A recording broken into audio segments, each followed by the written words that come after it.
Assalamualaikum warahmatullahi wabarakatuh. Nama saya Wawan Khairullah,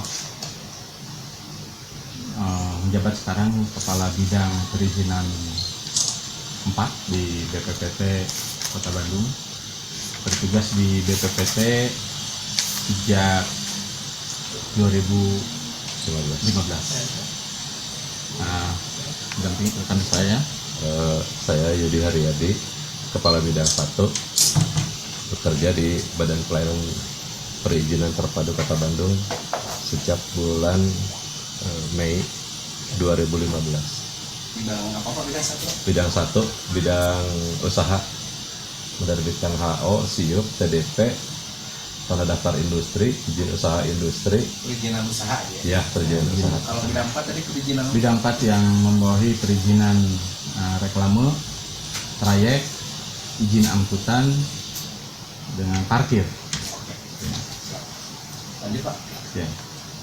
Di reklame memang akhir-akhir ini kami sedang melakukan kegiatan pendataan, ya. Pendataan terutama reklame yang tidak berizin. Kita combine dengan reklame yang berizin, dan laporan dari kegiatan tersebut memang kami juga sedang melakukan dibentuk tim revitalisasi reklame yang diketuai oleh Pak Asisten. Sekarang sudah 1 bulan kami melaksanakan kegiatan penertiban. Memang eksekutor ada di Satpol PP, tetapi data-data itu dikombin dari kami. Jadi dari BPPT mengeluarkan izin yang reklame yang berizin, terus di Dinas Pelayanan Pajak mengeluarkan data-data untuk reklame yang membayar pajak, dan kami tim melaksanakan operasi ke lapangan, mengecek reklame-reklame mana saja yang tidak berizin. Dan kepada reklame yang tidak berizin kami berikan tanda silang, dan itu harus dilakukan eksekusi, yaitu penertiban terhadap reklame yang sudah dikasih tanda tersebut dengan dibongkar. Ruas jalan yang sudah kami lakukan revitalisasi yaitu di Riau, Jalan Riau dan Ciamplas sekitarnya. Jadi Jalan Riau dan sekitarnya, Ciamplas juga dan sekitarnya. Memang untuk reklame ini sangat kompleks ya permasalahan, karena memang sangat bersinggungan langsung dengan kaitan dengan pajak. Jadi kalau reklame ditertibkan, pajak turun gitu ya. Oleh karena itu kami prioritaskan untuk reklame yang tidak berizin, yang artinya yang tidak berizin berarti tidak bayar pajak. Itu yang kami lakukan penertiban. Sementara ini terhadap reklame-reklame yang masih berizin, ditunggu untuk sampai habis masa izinnya, dan untuk selanjutnya dilakukan penataan. Artinya jadi reklame yang sekarang ada bentuknya gitu ya, bentuknya yang kurang indah, nanti ke depan itu dengan desain dari Pak Wali Kota itu akan dibuat reklame-reklame yang unik gitu ya. Unik, dan itu disesuaikan dengan ruas-ruas jalan. Contoh misalkan untuk Jalan Riau itu mungkin akan desain khusus berbeda dengan yang ada di Jalan Ciamplas, atau dengan yang ada di jalan-jalan lain, itu pasti akan berbeda, dan itu akan ada desain-desain unik. Itu mungkin sekilas tentang yang kami laksanakan di akhir-akhir ini kaitan dengan bidang 4.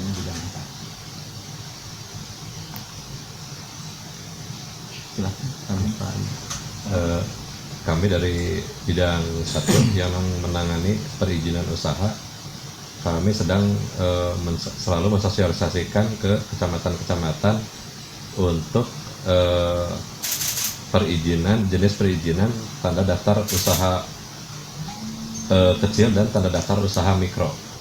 Nah, untuk tanda daftar usaha kecil dan tanda daftar usaha mikro, khususnya untuk pedagang-pedagang yang bermodalkan di bawah 50 juta. Dan itu pun di rumah-rumah tidak izinnya tidak memerlukan IMB, tidak memerlukan sertifikat, tapi tidak berlaku untuk pedagang kaki lima. Nah, untuk sementara sampai dengan sekarang yang pemohon jumlah tanda daftar usaha kecil dan tanda daftar usaha mikro di kami sudah mencapai kurang lebih 3.000 pemohon yang sudah selesai. Barangkali itu yang dari bidang 1 BPPT.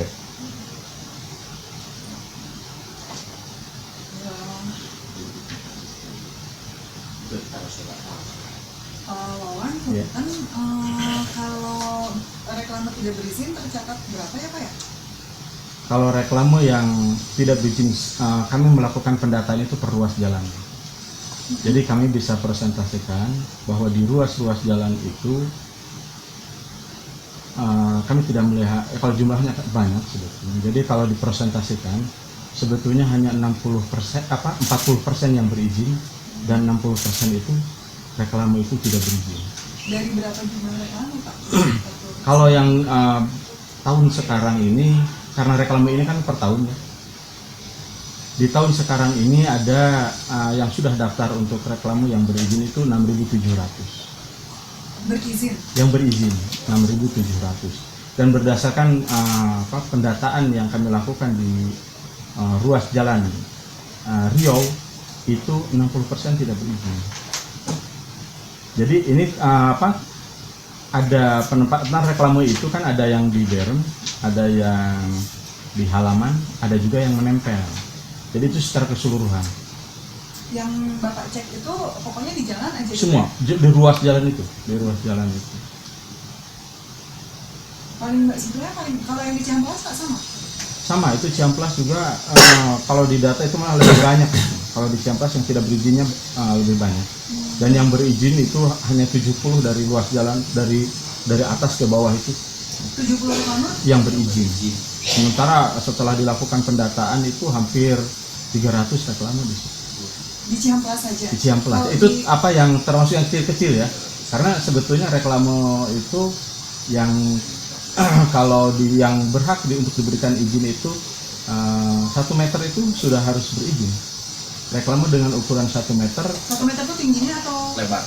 Ini luasan. Luasan. Luasan. Jadi Meter persegi. 1 meter persegi. Itu harus berizin. Pak itu di food court juga sebetulnya harus ada izin kan Pak? Harus ada di yang indoor itu harus juga karena ukuran lebih dari 1 meter. Itu sudah dicek? Itu sedang. Jadi kami melakukan pendataan sekaligus dengan penertiban. Jadi data-data walaupun belum selesai terus aja. Jadi yang tidak berizin langsung ditindak.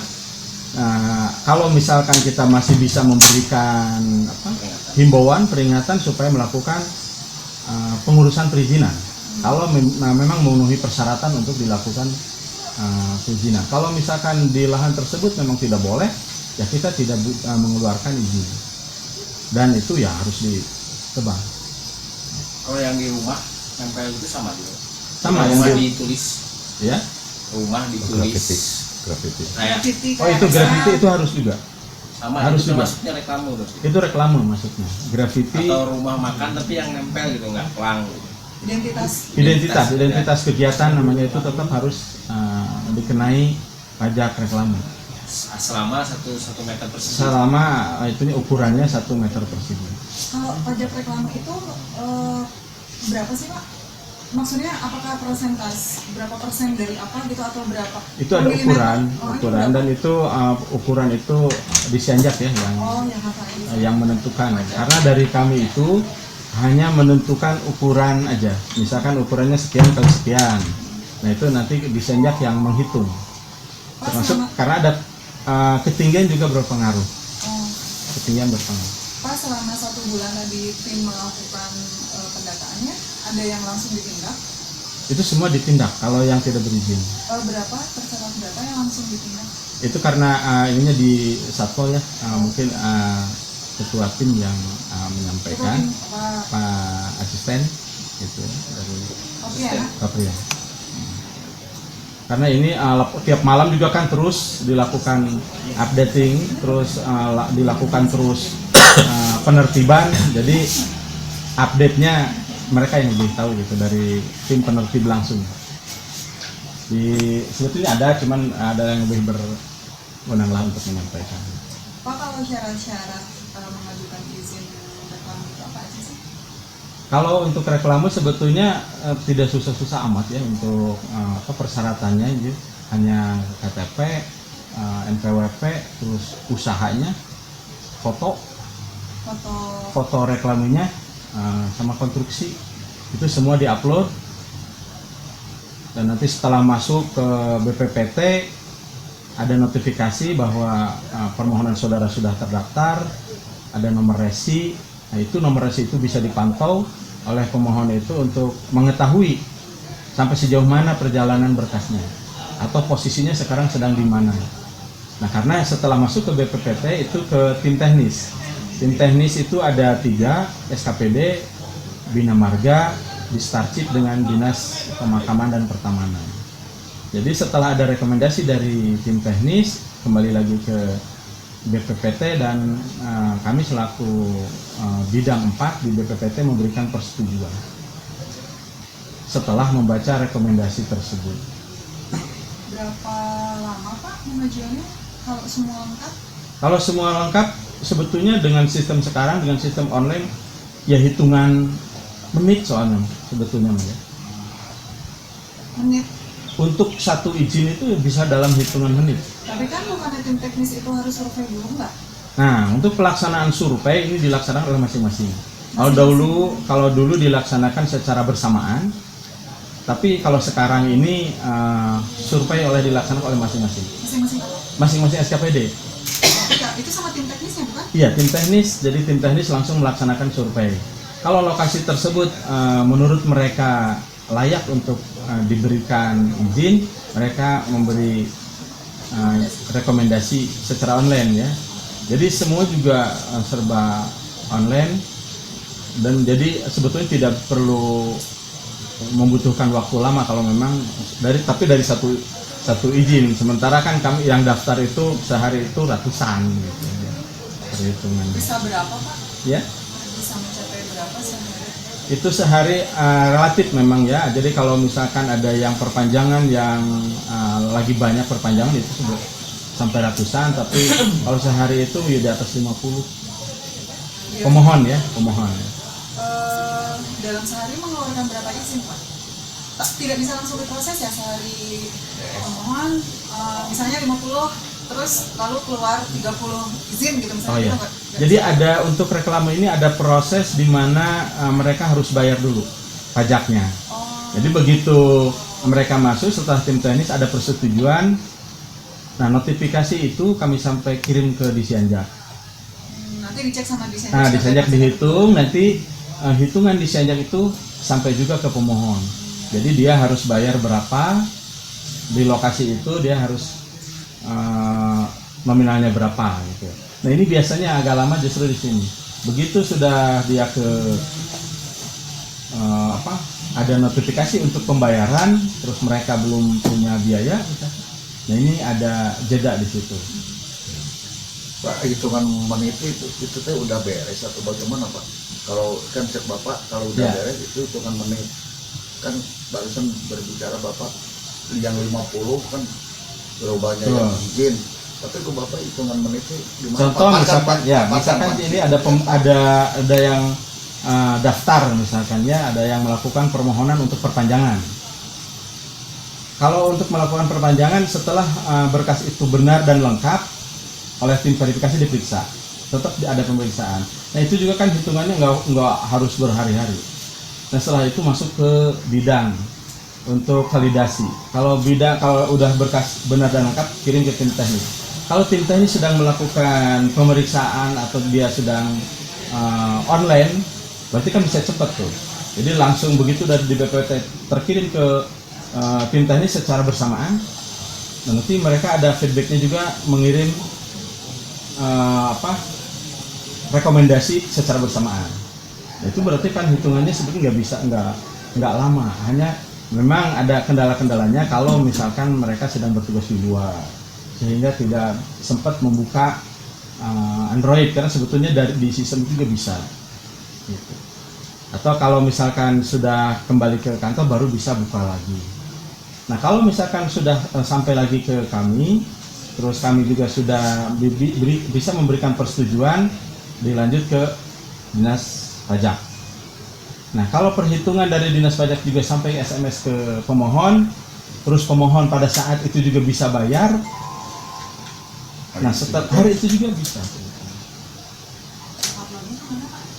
bppt.go.id .bandung.go.id bppt.bandung.go.id ada notifikasi pendaftaran. Pengeceknya juga di situ. Pengecekan di situ dengan mencantumkan nomor resi. Jadi sekarang berkas sedang ada di mana, apakah diverifikasi atau divalidasi atau di tim teknis atau di persetujuan bidang atau di pembayaran atau di pengisian IKN. Jadi termasuk kalau misalnya ada yang kurang, ada notifikasi? Ada. Jadi kalau misalkan berkas ditolak, ada catatannya. Penolakannya karena apa? Biasanya kan hanya hal-hal ya misalkan tidak melampirkan foto gitu ya itu. Kalau yang kecil-kecil, tapi kalau misalkan yang besar itu tadi memang kendalanya tim teknis tidak bisa cepat memberikan rekomendasi karena mereka harus survei dan survei mandiri. Jadi tidak bareng-bareng ya. Karena pada saat pengisian rekomendasi juga itu masing-masing. Jadi antara tim teknis yang satu dengan tim teknis yang lain tidak tahu hasil rekomendasi dari teknis itu. Jadi mandiri aja. Jadi kalau misalkan tidak setuju berdasarkan pandangan dia apa gitu. Tidak saling mempengaruhi. Ya sangat berbeda dengan sistem manual. Kalau misalkan sistem manual kan kalau datang dulu ke tim teknis ini dilihat kan terlihat itu hasil rekomendasi tim teknis sebelumnya. Jadi itu akan mempengaruhi. Kalau ini kan tidak. Kalau dia hasil survei ke lapangan harus ditolak ya ditolak. Kalau disetujui ya. Dengan dasar. Misalnya. Kalau yang paling banyak sebetulnya reklame yang menempel di bangunan. Maksudnya jenisnya apakah reklame materinya? Materinya biasanya identitas kegiatan dan identitas bangunan. Itu yang paling banyak sebetulnya. Identitas kegiatan dan identitas bangunan. Ya seperti Alfamart, Indomart, Yomart yang gitu ya. Terus bank, ATM, itu kan ATM juga banyak. ATM, BCA, BNI, BRI kan banyak. Itu yang sebetulnya yang itu potensi yang bisa menjadi PAD Kota Bandung.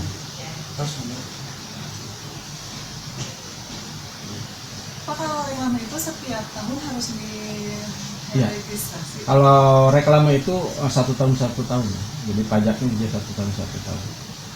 Izin Masa atau apa? Izinnya, termasuk bayar pajaknya juga. Karena pembayaran dia Disenjak bisa narik pajak setelah ada izin reklamenya. Jadi nggak mungkin ada pembayaran pajak kalau tidak ada izin. Jadi dia bisa bayar pajak kalau ada izin. Itu saling melengkapi lah. Terus tidak ada izin izin tidak mungkin keluar kalau dia belum bayar pajak. Itu juga karena ini setelah dilaksanakan secara online, kami sudah melakukan host to host dengan Dinas Pelayanan Pajak. Izin itu akan keluar setelah bayar pajak. Jadi ini tidak akan menjadi piutang bagi kami. Karena izin itu ya setelah bayar pajak baru keluar izin. Kalau ada perubahan ukuran misalnya atau apa itu gimana? Baru lagi, maksudnya kategori baru lagi. Dimulai lagi dari nol? Iya soalnya sama aja karena kan per tahun. Karena per tahun ya kalau misalnya ada perubahan gitu ya rubah lagi. Jadi pajaknya juga nambah beda gitu. Jadi perubahannya harus dilakukan ketika hari registrasi. Ya, dan itu tidak bisa dilaksanakan pada saat di tengah jalan. Artinya misalkan baru 1 bulan ternyata dirubah, itu enggak bisa. Karena ini akan berpengaruh ke pajak, pembayaran pajak.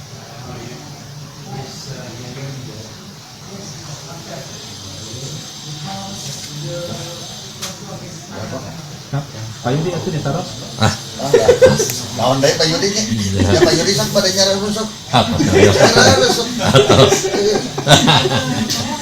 Banana.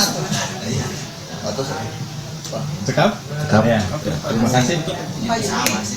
Oh, Itu ada. ya. Pak, kalau 3.000 permohonan itu yang sudah selesai atau Yang sudah selesai, Bu. Kalau Ya. masuknya berapa, Pak? Masuknya sekitar 5.000-an, Bu. Cuman kan tidak valid semua. Karena verifikatornya ada di kecamatan, Bu. Kalau TDUM, TDUK. Jadi begitu berkas daftar ke kami, lalu diverifikasi oleh kecamatan. Nanti kecamatan yang ke lokasi. Berikut di foto, nanti di foto diupload lagi ke kami. Disetujui atau tidak disetujui. Terus, Cekap? Ya, terima kasih. Mungkin itu yang bisa. Ada lagi? Oh, itu belum bertanya. ada yang rusuk. Atau Pak, Lu Pak Yudi lah benteng ya. ayah Pak Camat, Pak Camat Ngantosan. Gua udah janji ya. oh taruh ke kamar. Pak, kalau 3.000 pemohon itu banyaknya pemohon apa, usaha apa sih? Kebanyakan macam-macam ya, Bu. Mulai dari kantin, kemudian dari apa pencetakan yang kecil-kecilan. Ya, terima kasih. Itu mungkin apa yang kami sampaikan dari BPPT. Apabila ada hal yang, mohon maaf, apabila ada hal yang kurang berkenan, terima kasih. Assalamualaikum warahmatullahi wabarakatuh. Waalaikumsalam warahmatullahi wabarakatuh.